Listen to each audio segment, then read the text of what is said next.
When everybody at home is talking about global warming every minute of the day, wouldn't it be fabulous to have a supermarket that was not doing bags, didn't have the packaging, didn't offer you those things? I think the challenge is for us, and our customers know we're trying to make a positive difference and help them make a positive difference. So they know we're trying to reduce the amount of packaging we use, and we're trying to make that packaging recyclable or home compostable. So you don't actually take in Sainsbury's a responsibility for the environment, you're leaving it all to the consumer? No, from our point of view, we feel entirely responsible for our impact upon the environment. So therefore, if you took away that consumer choice, which is the argument all the time, surely that would be encouraging everyone to do the same. We try to make our customers' lives easier, and we try to help our customers make a positive difference, but we won't do it in a negative way by just removing choice. What about some of these things here? Look, you know, it just seems excessive all the time, doesn't it? I mean, I think the challenge is for us, we want to give our customers a complete offer. We have customers who want to be able to come in and buy a multiple pack of peppers from Are you convenience. sure? Absolutely, that's what all of our customer feedback tells us. They all say that, do they? So when you get groups of customers round and you show them this, they go, that's fabulous, that's just what we're looking for. Or do they say, we'd like them naked? So what we have is customers who say, we'd like it like that, and we have customers who say they'd like to buy them loose. Yeah. And that's why we have to offer that complete offer. Do you not think that the supermarket should lead by example? I mean, this, a bag of chopped apple, when on the other hand you can just have an apple. Is that not a bit excessive?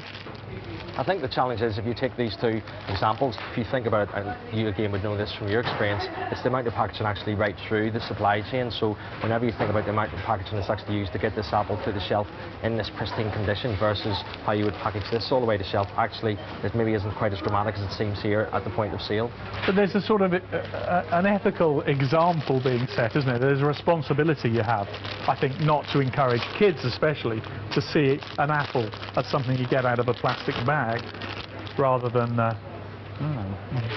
quite nice, rather than straightforward. If we see that customers want product in a convenient way, we need to offer that to customers, and if customers buy loose apples and don't buy this product, we won't stock it. See how much power you, the customers, have? But as a manufacturer and retailer, I consider it to be part of my job to drive change, to come up with new ways of offering products that use less packaging. I'm very proud of this shampoo bar. We've been developing it for 17 years. One of the things I really like about it is that unlike a conventional shampoo, it doesn't come in a bottle. We sell it naked. I think it's our job as manufacturers to come up with ideas like this, to invent products that don't need packaging. And then we have to have the nerve to offer it to you. But all these innovations are pointless unless you, the customer, are ready for them. A lesson that even big multinational corporations like Unilever have learnt over the years with detergents.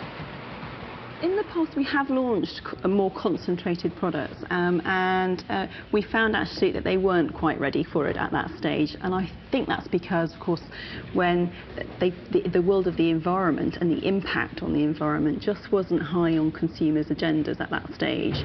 And what we're finding in research now is that consumers are proactively playing back to us that actually the environment does count and they do care, and particularly when it is impacting them personally. With the consumer now ready, Unilever has launched a new range of concentrated detergents, small and mighty, which reduce the environmental costs across the board. The benefit there is there's 40% less packaging. That means, of course, that it takes far less space in lorries, so there's far fewer lorries. Yeah. That means there's far less fuel, far fewer lorries going to our supermarkets. It's part of Unilever's long-term commitment to reducing the impact on environment, whether that's products, packaging, resources. But couldn't you go much, much further? Are there not ways that you can really sort of challenge the consumer? Could you not just discontinue the larger bottle? Well, we could do. I think what we have to balance here is the world of consumer choice. So we have taken a risk. We've put in something into the market that does look smaller. The challenge at the moment is to ensure that we're migrating people at the speed and pace that they're prepared to move. Both manufacturers and retailers say the same. It's you, the customers, that drive changes in packaging. Of course, there is still my appeal to trading standards about the products brought along by the WI.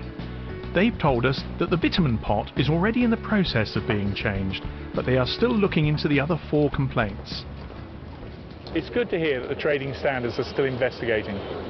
They've only had 4 successful prosecutions since 1999, so I don't know how successful they're going to be. Perhaps it's not surprising that their professional body, the Trading Standards Institute, has just announced that they think the law needs to be stronger to help them do a good job.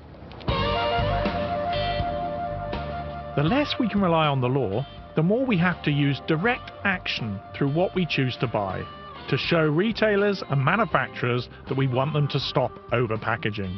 So for mums like Sasha, one thing she can do is swap her supermarket shop for a visit to her local market. I have a cauliflower, a pound of mushrooms, please. 6 tomatoes. All over Britain, there are markets and high street shops where packaging is minimal. Good afternoon. Can I have a couple of chops, please? You certainly can. Thank you. Thanks very much. Bye. Good afternoon. Bye. So what do you think about that? It's just so much better, isn't it? It looks great. All that's recyclable. It's just so much better than I thought it would be. So would you do that again? I would. I really would. It's better quality. It's less rubbish. And it's quite cheap. You too can follow Sasha's example and force change simply through where you shop and what you choose to buy. It's up to you to bring about a revolution in how we package our goods. I'll have all that, thank you very much. Yes, great. I'll have the packaging off there, shall I? I believe we all need to take action today because it's costing us and the earth far too much. I just want to take your packaging away from you. Oh God, that guy would have been perfect.